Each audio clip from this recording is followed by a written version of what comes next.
नमस्कार, आप देख रहे हैं देवभूमि एक्सप्रेस में हूं आपके साथ बुशरा। और सबसे पहले खबर की बात करेंगे, जहां देहरादून से बड़ी खबर मिल रही है। पूर्व सीएम त्रिवेंद्र सिंह रावत स्वराज एक्सप्रेस पर उन्होंने बड़ा बयान दिया है। देवस्थानम बोर्ड को स्थगित करने को लेकर उन्होंने बयान दिया है। देवस्थानम बोर्ड होता तो पैसे के लिए कहीं भटकना नहीं पड़ता। बोर्ड के पैसे से ही जोशीमठ को पुनर्स्थापित किया जा सकता था। 4 धाम से होने वाली 125 से 150 करोड़ की राज्य की इनकम होती और इस इनकम से ही जोशीमठ को पुनर्स्थापित किया जा सकता था। कुछ फैसले दूरगामी सोच के साथ लिए जाते हैं। अपनी ही सरकार पर विफर पड़े पूर्व मुख्यमंत्री त्रिवेंद्र सिंह रावत। क्या कुछ उन्होंने इसके अलावा कहा, चलिए आपको सुनाते हैं।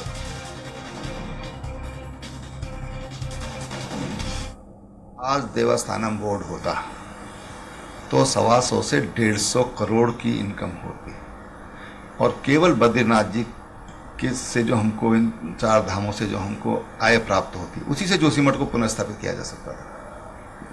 हमको पैसे के लिए भटकना नहीं पड़ता। तो ये कुछ दूरगामी सोच के साथ कुछ निर्णय होते हैं। अब मैं दुर्भाग्य मेरा कि मैं समझा नहीं पाया लोगों को, मैं समझा नहीं पाया, मैं इसे योग्य नेता ही मैं लोगों को समझा पाया। तो देवस्थानम बोर्ड को लेकर जो सुझाव उनका था सरकार को लेकर, सरकार ने उसको नहीं माना। अपनी ही सरकार पर विफर उठे पूर्व मुख्यमंत्री। और इस पर ज्यादा जानकारी के साथ स्वराज संवाददाता सुनील राज हमारे साथ लाइव जुड़ गए हैं। सुनील, अपनी ही सरकार पर विफर उठे पूर्व मुख्यमंत्री, आपने क्योंकि सीधे तौर पर उनसे बातचीत की थी, इसका खासा असर कितना उत्तराखंड की राजनीति पर पड़ता हुआ देख रहे हैं आप, सुनील? देखिए बुशरा, जाहिर तौर पर क्योंकि मुख्यमंत्री रहते त्रिवेंद्र सिंह रावत ने कई बड़े अहम निर्णय लिए थे, जिनमें एक देवस्थानम बोर्ड भी था। देवस्थानम बोर्ड को लेकर तमाम पंडा पुरोहित जब सड़कों पर उतरे तो सरकार को लगा, बीजेपी सरकार को लगा कि उनके हाथ से जो वोट बैंक है वो खिसकते हुए जा रहा है।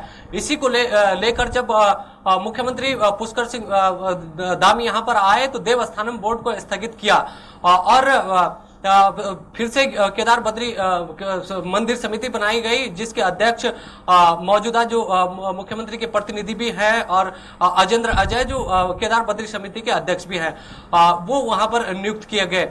लेकिन साफ तौर पर ये त्रिवेंद्र सिंह रावत का ये कहना है कि अगर आज देवस्थानम बोर्ड लागू होता तो वहां से 125 से 150 करोड़ की जो इनकम होती वो जोशीमठ को पुनर्स्थापित करने के लिए बेहतर और माकूल होती, क्योंकि हमें कहीं पैसे के लिए भटकना नहीं पड़ता।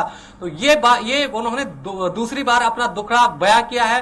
चाहे उनके समय में कितने भी निर्णय लिए गए हों, जिला विकास प्राधिकरण का हो, देवस्थानम बोर्ड का हो या तमाम अन्य निर्णय हो, चूंकि बैकफुट पर बीजेपी सरकार यहां पर दिखी, जो त्रिवेंद्र सिंह रावत ने यहां पर निर्णय लिए थे। लेकिन अब फिर से उन्होंने स्वराज एक्सप्रेस पर अपना दुखड़ा और दर्द बयां किया है, क्योंकि एक और तो हम राजस्व के लिए लगातार ये लड़ाई लड़ते रहे हैं कि राजस्व कहां से जनरेट होगा, प्रदेश की आर्थिकी कैसे मजबूत होगी। दूसरी तरफ जब त्रिवेंद्र सिंह रावत ने अपने कार्यकाल में देवस्थानम बोर्ड का गठन किया था, जिससे 4 धाम से होने वाली इनकम 100 से 150 करोड़ वो बता रहे हैं, उससे हो सकती थी, तो जोशीमठ के काम आज आ सकती थी। हमें केंद्र के दरवाजे खटखटाने की आवश्यकता नहीं पड़ती थी। हालांकि केंद्र सरकार ने सहयोग का भरोसा दिया है और जोशीमठ को पुनर्स्थापित करने के लिए मदद का भरोसा दिया, लेकिन उनका साफ तौर पर यही कहना है पूर्व मुख्यमंत्री त्रिवेंद्र सिंह रावत का कि यदि हमारे पास देवस्थानम बोर्ड होता और वो लागू होता तो उससे हमें 100 से 150 करोड़ की इनकम यहाँ पर मिलती, जिससे राज्य के विकास में हम फिर से इसको खर्च कर सकते थे। तो अहम और बड़ी बात उन्होंने कही है और अपनी ही सरकार को लपेटे में लिया है। इससे पहले भी देवस्थानम बोर्ड को लेकर पूर्व मुख्यमंत्री कहते रहे, लेकिन आज वो जब स्वराज एक्सप्रेस पे इस बात को कह रहे थे तो हल्के भावुक भी दिखे। हालांकि आंसू तो नहीं दिखी, लेकिन मन में जो दर्द होता है वो उन्होंने कैमरे के सामने बयां किया है। जी बुशरा। जी सुनील, लेकिन गौरतलब बात यहाँ पर यह भी है कि पिछले वक्त में जो उत्तराखंड में बहुत कुछ ऐसा हुआ है जिसका सीधा असर विपक्ष को बैठे बिठाए एक नहीं, ऐसे कई सारे मुद्दे हैं जो मिल गए हैं। चाहे बात अगर यूके एसएससी पेपर लीक मामला हो, भर्ती मामला हो, या फिर अंकिता भंडारी हत्याकांड हो, और अब जोशीमठ का भी मामला है जिसमें कहीं ना कहीं नेचुरल डिजास्टर एक अलग मसला हो सकता है, लेकिन कहीं ना कहीं उंगली यहाँ पर सरकार पर भी उठ रही है और नजदीकी चुनाव भी हैं। ऐसे में बैठे बिठाए विपक्ष का साथ देते हुए ये बोल कितना खतरनाक साबित हो सकते हैं, इसको लेकर के क्या खुद बीजेपी के नेता भी मुखर होकर इसका डैमेज कंट्रोल कर रहे हैं? जाहिर तौर पर, क्योंकि जब स्वराज एक्सप्रेस ने इस मसले को लेकर प्रदेश अध्यक्ष महेंद्र भट्ट से पूछा है कि पूर्व मुख्यमंत्री त्रिवेंद्र सिंह रावत ये कह रहे हैं कि अगर देवस्थानम बोर्ड होता तो हमें पैसे के लिए कहीं भटकना नहीं पड़ता, भटकने की आवश्यकता नहीं थी। इसको लेकर उन्होंने साफ तौर पर यह बयान दिया है कि इस पे प्रतिक्रिया इसलिए उचित नहीं है कि जो बात खत्म हो गई उस पर अब प्रतिक्रिया देनी ठीक नहीं है। इससे यह अंदाजा लगाया जा सकता है कि मामले में बीजेपी तो चुप है, लेकिन बैठे बिठाए ये मुद्दा जैसा आप कह रहे हैं विपक्ष को मिला चाहे वो अंकिता भंडारी हत्याकांड मामला हो, यूके SSSC हो, यूके PSC हो, तमाम जो यहाँ पर भर्ती प्रकरण हुए, पेपर लीक हुए, उसको लेकर कांग्रेस तो मुखर दिखी। लेकिन अब जोशीमठ जो चाहे वो नेचुरल डिजास्टर हो, लेकिन पूर्व मुख्यमंत्री त्रिवेंद्र सिंह रावत का यह बयान आना कि देवस्थानम बोर्ड होता तो हमें किसी के दर पे भटकने की आवश्यकता नहीं थी, हमें वहां से जो 100-150 करोड़ एक साल में रेवेन्यू जनरेट होता उससे हम जो दूसरे जोशीमठ को बसाया जा सकता था।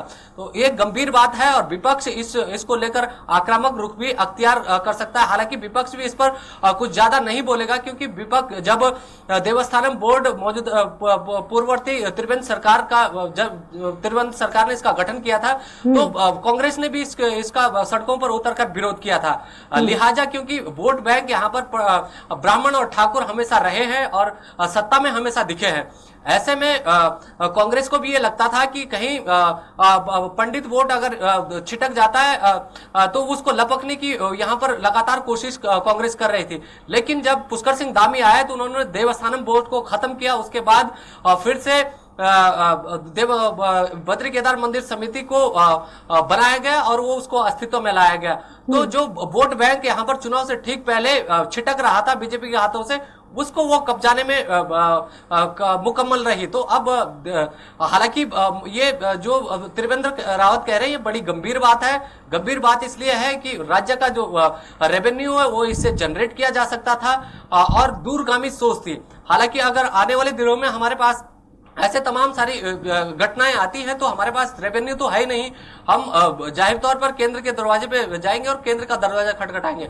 अगर केंद्र मना कर देता है तो उस समय हम कहां जाएंगे। तो इस तरह के हालात अभी मौजूदा प्रदेश में बने हुए हैं। लेकिन जो त्रिवेंद्र सिंह रावत कह रहे हैं वो ये कह रहे हैं कि ये दूरगामी सोच थी, इसीलिए उन्होंने देवस्थानम बोर्ड का निर्णय लिया था। जी बुशरा। सुनील, आपने बिल्कुल सही बात कही कि भले ही आंसू न निकले हों, लेकिन जो जुबानी उनका दर्द था वो छलक उठा था। इस पर दबे लफ्जों में जो भी टिप्पणी की गई है त्रिवेंद्र सिंह रावत द्वारा, उस पर कांग्रेस ने किस तरीके से चुटकी ली है? क्या राजनीतिक जो पारा है वो किस तरीके से चढ़ गया है? यानी कि राजनीति जाहिर तौर पर इस बयान के बाद में जाहिर तौर पर सामने आ गई होगी, तो किस तरीके से राजनीतिक घटनाक्रम उत्तराखंड में बना हुआ है इस बयान के बाद? जाहिर तौर पर दूसरा, क्योंकि विपक्ष हमेशा ये आरोप लगाता रहा है कि बीजेपी के भीतर से भले बात सामने ना आती हो गुटबाजी की, लेकिन वहां पर गुटबाजी हमेशा ही रहती है। इस बात की बानगी इस बात से देखी जा सकती है कि पिछली सरकार में 3 मुख्यमंत्रियों को बदलना पड़ा और इसीलिए बदलना पड़ा कि बीजेपी के भीतर गुटबाजी थी। ये केवल गुटबाजी को ही करार देती है हमेशा कांग्रेस कि बीजेपी के भीतर जो गुटबाजी है वो इतनी हावी है कि वहां पर सीधे मुख्यमंत्रियों को बदलना पड़ता है। लेकिन जो कांग्रेस के भीतर जब सवाल किया जाता है कि कांग्रेस के भीतर की जो गुटबाजी वो हमेशा सामने आते रही है, मुखरता से नेता बोलते रहे हैं, लेकिन वो इस गुटबाजी को कांग्रेस अपनी गुटबाजी को लोकतांत्रिक बताती है, लेकिन जब बीजेपी पे बारी आती तो उसको अंतर्द्वंद और बेहतर बैंकर वाला अंतर्द्वंद बताती है। ये इसलिए कि राज्य में जो राजनीतिक अस्थिरता आती है, मुख्यमंत्रियों को बदलने की, जैसे अभी हम त्रिवेंद्र सिंह रावत से कह रहे थे, वो साफ तौर पर यह कह रहे थे कि अस्थिरता राज्य के लिए खतरनाक है, लेकिन आप किस परिप्रेक्ष्य में कह रहे हैं, लेकिन ये आपको स्पष्ट करना होगा। तो हमने ये बताया उनसे कि राज्य के लिए सियासी अस्थिरता, जो मैंने कहा कि तीन मुख्यमंत्री बदलने पड़े। तो उन्होंने कहा कि लोकतंत्र है, चुने हुए प्रतिनिधि है, जनता डिसाइड करती है कि आने वाले दिनों में किसको मुख्यमंत्री बनाना है, किसको सत्ता की बागडोर सौंपनी है। तो ये सारी तमाम चीजें होती है, लेकिन कहीं ना कहीं अस्थिरता से राज्य का नुकसान तो होता ही है। लेकिन जो जिस मुख्यमंत्री ने जो योजना बनाई हो और दूरगामी परिणाम को देखते हुए बनाई हो, वो कहीं ना कहीं